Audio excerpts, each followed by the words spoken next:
nenes, què tal, com esteu? Bueno, abans que res us envio un petó supergran per vosaltres i per tota la vostra família. Espero que tots estigueu superbé. Avui us porto un repte una mica diferent. He fet una petita versió sobre el joc de l'oca. Abans de començar a explicar-vos en què consisteix, us vull dir què necessiteu per començar a jugar.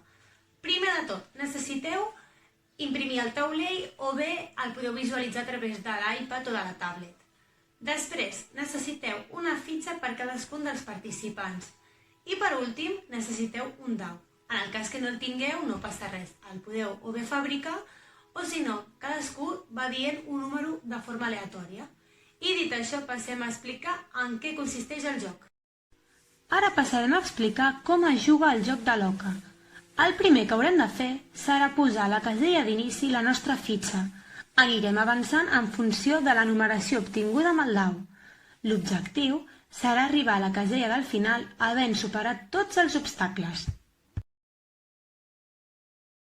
A continuació explicarem quin és el significat de cada una de les caselles.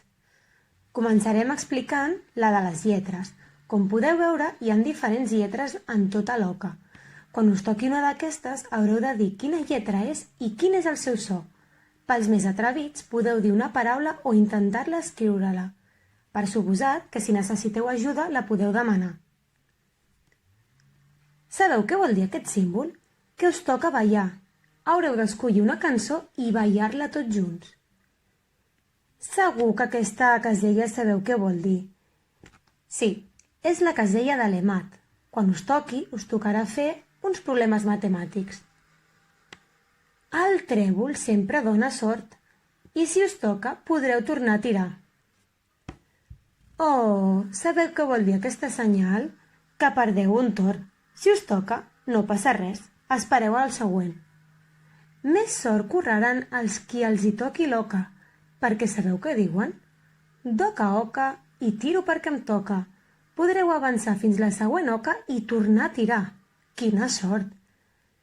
Aquest símbol vol dir una nota musical. Si us toca, podreu cantar la vostra cançó preferida. Segur que coneixeu molt aquests monstres.